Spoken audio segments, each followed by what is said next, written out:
Teman-teman kalau nggak ada pembandingnya kan nggak bisa bayangin. Seluruh daerah jajahan Belanda di Hindia Barat sampai Hindia Timur, dari Suriname sampai ke Nusantara, termasuk Afrika Selatan, kemudian termasuk Sri Lanka, macam-macam. Ini kalau dijumlah pendapatannya, pendengar radio Iskarima 99,9 FM, Radio Suiba 96,3 FM, dan Radio Dakwah Syariah 101,4 FM yang berbahagia masih bersama kajian akbar di Islamic Center Karanganyar bersama guru kita Ustaz Syiabuddin. Bersama saya Salim Afila sebagai pemain cadangan. Terima kasih. Jadi disuruh nyapa pendengar radio tadi. Bapak Ibu yang dirahmati Allah Subhanahu wa taala, seluruh pendapatan kerajaan Belanda dari seluruh wilayah jajahan per tahun itu cuma 2 juta gulden. 2 juta gulden itu pendapatan per tahun dari semua wilayah jajahan. Itu artinya dalam 5 tahun berperang dengan Pangeran Diponegoro, Belanda menghabiskan pendapatan 10 tahun dari seluruh wilayah jajahan. Bangkrut tenan. Bangkrut Pak. Untuk mengalahkan Diponegoro itu baru tahun 1827 seorang perwira Zeni bernama Kolonel Franz David Kochius menemukan satu formula untuk mengalahkan strategi gerilya Pangeran Diponegoro. Apa namanya? Stelsel Benteng. Ketika diusulkan, pejabat gubernur jenderal namanya Komisaris Jenderal Dubus stres. Budget macam apa ini? Menghadapi seorang pangeran Jawa saja kita perlu budget sebesar ini. Edian kalian. Dia ngomong sama tentaranya, edian kalian. Menghadapi Diponegoro kita perlu budget kayak gini. Edian. Kenapa edian? Sepanjang 1827 sampai 1830 untuk melumpuhkan perlawanan Pangeran Diponegoro, Belanda membangun 280 benteng. Membentang dari Banyumas di barat sampai Kertosono dan Malang di Jawa Timur. Jadi untuk melumpuhkan Pangeran Diponegoro itu caranya disekat-sekat wilayah gerilyanya dengan benteng. Dulu ketika belum ada benteng-benteng itu, pasukan Pangeran Diponegoro itu bergerak cepat dari satu wilayah ke wilayah lain. Dalam tahun 1826 itu diceritakan Belanda terkaget-kaget. Diponegoro itu baru dikepung di pegunungan Nanggulan di Kulon Progo oleh 4.000 pasukannya Jenderal Panggil dan 2.000 pasukannya Michels. Ujuk-ujuk Pangeran Diponegoro yang semula terkepung di Kulon Progo itu sudah menyerang mengancam Keraton Yogyakarta. Dikejar ke Keraton Yogyakarta, ujuk-ujuk itu sudah ada di Delagu. Sudah tiba-tiba menghancurkan pos-pos Belanda di wilayah Pajang. Baru kemudian dihadapi di situ, ujuk-ujuk sudah berada di selatan Keraton Surakarta, siap nyerbu. Maka waktu itu Belanda itu pusingnya luar biasa. Orang ini kayak siluman, kemana-mana dikejar, dikepung, lolos. Nah, salah satu pertempuran yang terkenal itu di daerah Badut di Magelang, di mana Pangeran Diponegoro dikepung oleh 4.500 serdalunya Van Gin, sementara beliau hanya bersama 1.200 pasukan. Itu soal waktu sholat Jumat. Pangeran Diponegoro yang adzan, Kiai Mojo jadi khatib. Kemudian setelah itu karena sholatnya khauf, gitu ya, maka kemudian Pangeran Diponegoro memimpin pasukan yang berjaga. Van Gin nyerbu, ini masih sholat. Kemudian diceritakan di babat Kiai Mojo dari awalnya membaca surah Jum'ah diganti surah Al-Ikhlas. Pasukannya serah-serah. Dari semula mau baca surah Al-Jumu'ah ganti surah Al-Ikhlas. Kemudian dimulailah perang, gitu ya. Jadi ada Ali Basah, Abdul Kamil Kertonegoro dari Madiun, gitu ya. Ada Basah Bondokusumo dan Kertonegoro dari Banyumas itu. Kemudian dengan gagah berani menghadang pasukan Van Gin. Di pertempuran Badut inilah Van Gin tertembak lututnya. Van Gin ini tertembak lututnya, kemudian dia dipulangkan ke negeri Belanda. Ini juga kesyukuran untuk De Kock. Kenapa? Van Gin ini jenderal terkejam di Perang Jawa. Dia kalau menyerbu satu desa yang dianggap sebagai persembunyian pasukan Diponegoro, kepala desanya itu kalau nggak diikat terbalik di atas pohon kelapa, kemudian disiksa sampai memberitahu di mana pasukannya Diponegoro, itu kepala desanya dipendem sampai ke leher, kemudian dikerubungkan semut-semut ganas di kepalanya. Saking kejamnya Van Gien ini, sehingga menurut De Kock, Van Gien ini kontraproduktif, bikin pasukan Belanda semakin dibenci rakyat. Sehingga ketika Van Gien terluka dan harus dipulangkan ke Belanda, itu De Kock sujud syukur lah bahasa kita. Aduh, ini jenderal bawahanku ini paling repot. Terus untungnya sebalik bagus juga. Akhirnya kemudian dia De Kock pegang sendiri komando pasukan. Jadi sejak Van Gien dipulangkan ke negeri Belanda, De Kock yang memegang sendiri pasukan. Itu diceritakan bagaimana kemudian ketika pasukan Van Gien mendekat, Allahu Akbar, daerah situ tuh nggak pernah ada kabut. Tiba-tiba pada saat itu kabut turun, nutupi kedudukan pasukan makanan poros, sehingga dia langsung bergerak cepat ke arah lain dan kemudian menyerang dari belakang pasukan Van Gien.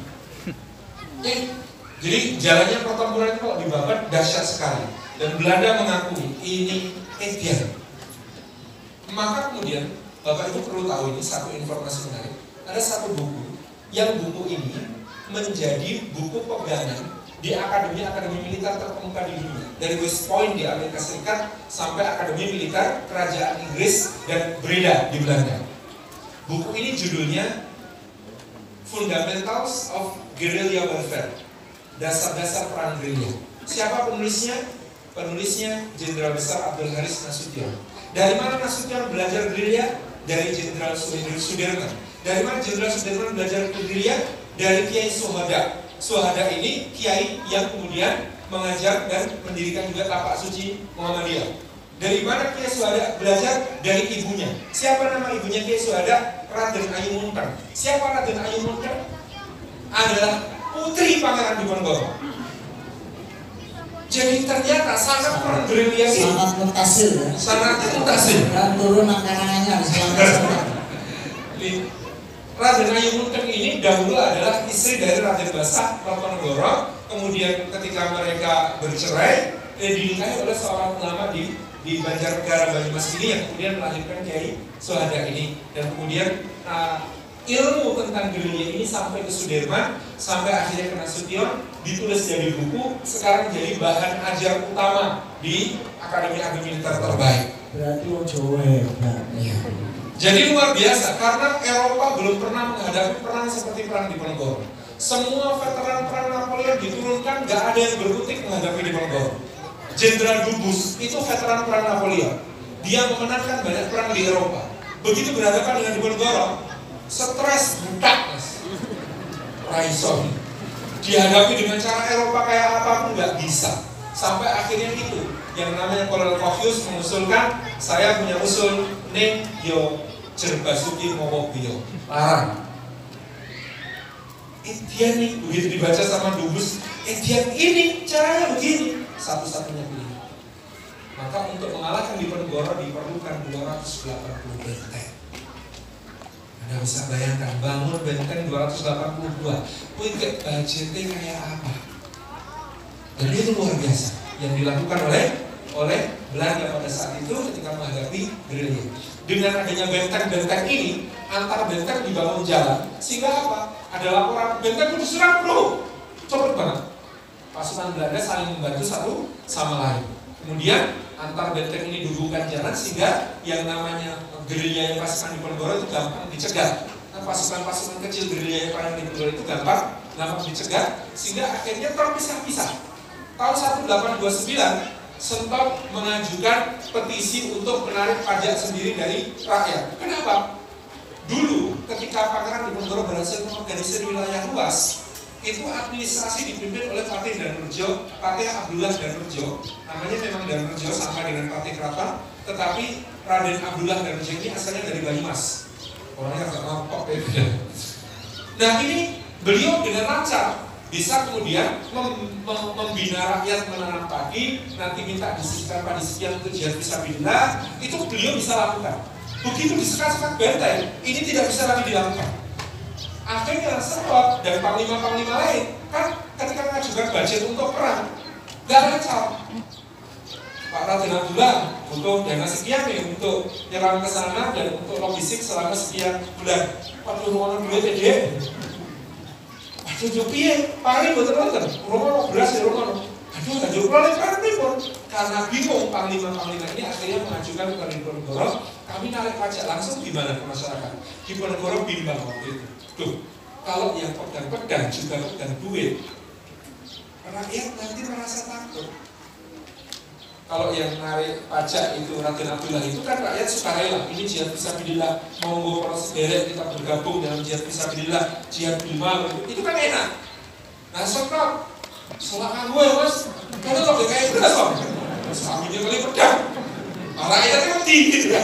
Nah inilah yang kemudian terjadi, yang menjadi titik balik juga dalam perang Diponegoro, karena rakyat kemudian merasa malah takut kepada pasukannya Pangeran Diponegoro karena mereka menarik uang jihad sendiri melalui pajak-pajak kepada rakyat. Ini yang kemudian menjadi strategi teritorial yang dikembangkan oleh Kolonel Clearance. Di satu sisi pasukan Pangeran Diponegoro makin tidak disukai rakyat, di sisi lain kemudian Kolonel Clearance ini suka bagi-bagi beras kalau ada yang panennya belum berhasil, bagi bibit, bagi pupuk, bagi traktor, tidak sekarang, tapi nggak ditarik balik. Itu dilakukan oleh Kolonel Clearance. Benar-benar pencitraannya Belanda itu jalan. Jadi di satu sisi strategi benteng yang dijalankan Kolonel Claudius, di sisi lain strategi teritorial yang menarik hati rakyat dilakukan oleh Kolonel Clearance. Perpaduan kerja dua orang ini yang membuat perlawanan pasukan Pangeran Diponegoro makin terjepit. Banyak panglima wilayah akhirnya kemudian terputus koordinasi dengan pusat dan akhirnya bingung, ini gitu, akhirnya banyak yang menyerah dan Pangeran Diponegoro tersingkir, didesak ke arah barat. Jenderal de Kock itu merencanakan Pangeran Diponegoro beserta pengikutnya semuanya akan dihabisi di wilayah antara Sungai Progo dan Sungai Bogowonto. Itu kalau sekarang namanya Kabupaten Kulon Progo. Itu wilayah bapak saya. Itu daerah yang direncanakan untuk killing area. Nanti Pangeran Diponegoro itu didesak dari barat dan dari timur, temukan di situ, bunuh di antara kedua sungai itu. Tapi Pangeran Diponegoro berhasil lolos ke barat. Beliau bergerak terus ke barat ke daerah yang sekarang disebut sebagai Kebumen. Dulu namanya Kabupaten Bagelen Barat. Nah, itu daerah Kebumen sampai ke Banyumas bagian timur. Itu di situ kemudian menjadi daerah terakhir di mana Pangeran Diponegoro berdiri. Ketika pertempuran Gowong bulan November tahun 1829, Pangeran Diponegoro disergap oleh Kolonel Michels dan Kolonel Duperon. Itu beliau terpisah dari pasukan. Tinggal ditemani dua orang abdi Punokawan namanya Banteng Waring dan Joyo Suwono. Banteng Waring ini cebol. Dan itu nemenin dengan setia Pangeran Diponegoro belasuk-belasuk ke dalam hutan, hanya makan buah-buahan hutan, dan mulai saat itu Pangeran Diponegoro terkena penyakit malaria tropikana. Demam datang pergi, mual-mual, muntah-muntah, makin pucet, makin kurus. Tapi beliau kemudian didatangi utusan untuk kemudian menawarkan perdamaian. Beliau utusannya disentak nanti. Pokoknya beliau tidak mau menyerah. Terus kemudian bergerilya dalam keadaan seperti itu. Akhirnya dijemput oleh pasukannya Basa Bontokusuma dan Basa Mertonegoro. Dan kemudian Pangeran Diponegoro mengajak bersumpah untuk perang Puput, perang sampai titik darah pun penghabisan pada saat itu. Tapi kemudian diplomasi Kolonel Clearance kepada Panglima bernama Ali Basa Kertopengalasan mulai titik terang, sehingga Ali Basa Kertopengalasan mengirim surat-surat kepada Pangeran Diponegoro memberi saran untuk kemudian mau menerima ajakan berunding dengan Belanda. Karena rakyat juga sudah kelelahan berperang, rakyat sudah capek, sehingga dikhawatirkan kalau diteruskan akan ada kerugian besar di Pangeran Diponegoro. Lebih baik kita ambil jeda, gencatan senjata, berunding dulu supaya rakyat juga bisa menanam padi lagi, supaya rakyat juga bisa bertani lagi, bekerja lagi, sehingga nanti siap perang lagi, gitu ya. Ini yang dimaksud oleh Ali Basa Kertopengalasan. Akhirnya seperti yang sudah dicatat dalam sejarah, Pangeran Diponegoro setuju untuk berunding di Magelang ya. Perjalanan dari bagian barat dikawal oleh Kolonel Clearance. Semula itu Pangeran Diponegoro cuma diikuti oleh 400 pasukan. Begitu sampai di Magelang sudah membengkak hampir 2000 orang. Sepanjang jalan orang bergabung. Sepanjang jalan itu dipersembahkan berbagai macam makanan, berbagai macam persembahan pakaian, kain, macam-macam oleh rakyat. Jadi De Kock akhirnya berkesimpulan, rakyat mungkin lelah, tapi cinta mereka untuk Diponegoro sama sekali tidak hilang. Buktinya sudah 5 bulan ditawarkan imbalan 20.000 gulden untuk kepala Pangeran Diponegoro, nggak ada rakyat yang kemudian menyerahkan beliau. Sangat luar biasa. Sampai di Magelang bulan Ramadan, Pangeran Diponegoro berkata, selama Ramadan saya tidak mau diajak bicara tentang perang dan tentang politik. Khusus ibadah. Selama Ramadan beliau beribadah di sebuah tanjung di dalam pengaliran Sungai Progo namanya Matese. Itu ada di bawah Wisma Residen yang ada di atas. Jadi Belanda mengawasi Pangeran Diponegoro. Dan beliau tetap khusyuk beribadah selama Ramadan di situ. Tanggal 27 Maret beliau menunaikan salat Idul Fitri, kemudian beramah tamah menjamu pasukan dan orang-orang yang datang seharian. Tanggal 28 pagi beliau mengajak beberapa penduduknya mengunjungi Jenderal De Kock di Wisma Residen. Ternyata oleh De Kock itu dimaknai sebagai saatnya berunding. Lalu ketika itu Diponegoro menolak, mengatakan saya tidak sedang ingin berunding. Ini Idul Fitri, Lebaran, yang tua mengunjungi yang muda mengunjungi yang tua untuk saling memaafkan. Anda lebih tua, maka saya menghormati. Kenapa jadi membicarakan urusan ini? Saya sudah menunggu terlalu lama, kata De Kock. Pokoknya bisa tidak bisa harus selesai urusan di antara kita hari ini. Gak bisa. Jadi hari itu De Kock konon stres. Kenapa? Dia sudah menyiapkan pasukan berlapis-lapis menjaga Wisma Residen untuk segera menangkap Diponegoro kalau gagal perundingannya. Dan memang perundingan dirancang gagal karena tuntutannya Diponegoro itu tetap.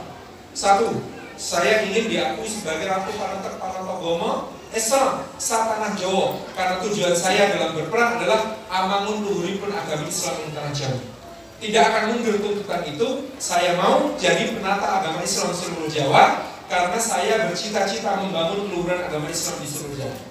2. Tuntutan saya, Belanda meninggalkan wilayah Mataram semuanya seperti pada masa dahulu Sultan Agung. Tidak boleh masuk ke wilayah Mataram. Kalau kami membutuhkan jasa Belanda untuk berperang untuk kami, maka kalian harus menjadi pedang untuk orang-orang beriman. Hanya melaksanakan perintah saya, kemudian saya akan membayar sesuai jasa. Jadi Belanda hanya disikapi sebagai tentara bayaran untuk orang-orang beriman. Yang ketiga, kalau Belanda mau berdagang dengan kami, harga harus fair, gak ada monopoli-monopoli. Yang terakhir itu yang kelima, itu Pangeran Diponegoro mengajukan tuntutan, kalau Belanda mau masuk Islam semuanya, syahadat semuanya, maka kita menjadi saudara di jalan Allah. Luar biasa tuntutannya ini. Dan itu Pangeran Diponegoro tidak mundur sedikit pun dari tuntutan itu. Maka De Kock menganggap tuntutan ini semuanya sudah tidak masuk akal. Selesai nggak selesai, Pangeran Diponegoro harus ikut menghadap pejabat yang lebih tinggi dari saya. Di mana kata Diponegoro? Solotigo. Jadi kemudian Pangeran Diponegoro mengatakan, oh gitu, Solotigo, iya, tidak apa-apa. Itu tipuan, di Solotigo tidak ada siapa-siapa. Karena akhirnya Pangeran Diponegoro ketika dinaikkan ke kereta, beliau langsung dibawa ke Semarang, dari Semarang dikapalkan ke Batavia, di Batavia ditahan 1 bulan lebih, dari Batavia dikapalkan ke Manado melalui Ambon, ditawan di Manado selama 2,5 tahun, dari Manado dipindahkan ke Makassar sampai akhir hayat beliau tahun 1855 di dalam tahanan.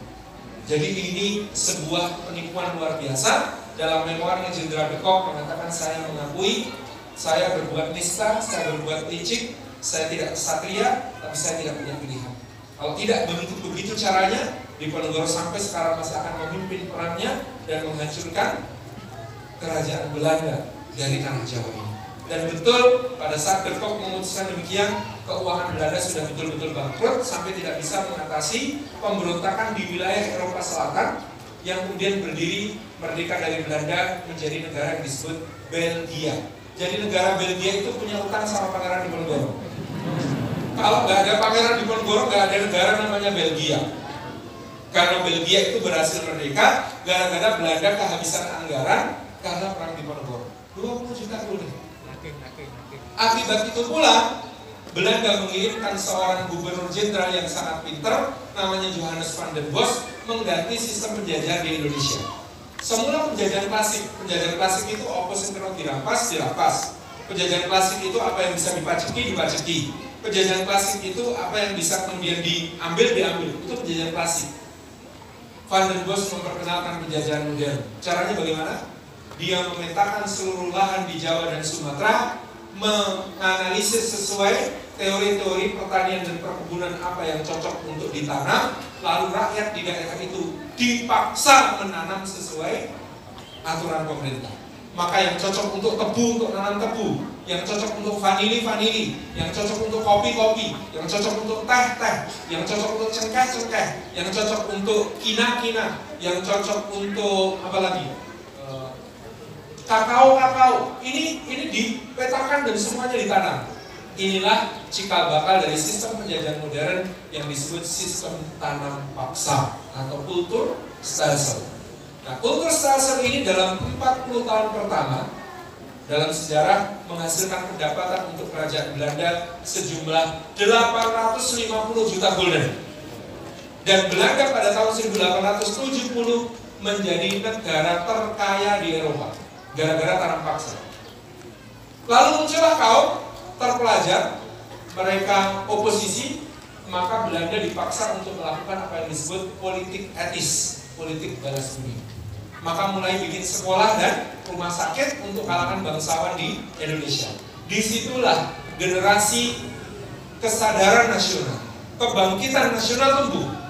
Jadi Budi Utomo lahir dari anak-anak sekolah ini. Syarikat Islam kemudian bergerak lebih besar dengan dahsyat untuk membangkitkan kesadaran kebangsaan Indonesia sampai kepada proklamasi kemerdekaan. Maka para sejarawan mengatakan, tanpa mengecilkan peran pahlawan yang lain, Pangeran Diponegoro ini adalah salah satu penendang bola salju yang goalsnya adalah kemerdekaan. Logikanya, Perang Diponegoro, Belanda bangkrut, tanam paksa, politik etis, kesadaran nasional, kebangkitan nasional, pergerakan kemerdekaan. Ini yang kemudian menghasilkan atas berkat rahmat Allah yang Maha Kuasa dan dengan didorongkan oleh keinginan luhur supaya berkehidupan kebangsaan yang bebas, maka rakyat Indonesia menyatakan dengan ini kemerdekaannya. Jazakumullah khairan, sudah dapat SMS itu surat mung sedikit. Bunyinya tak waktu habis. Jazakumullah khairan. Wassalamualaikum warahmatullahi wabarakatuh. Luar biasa Ustaz. Ini tadi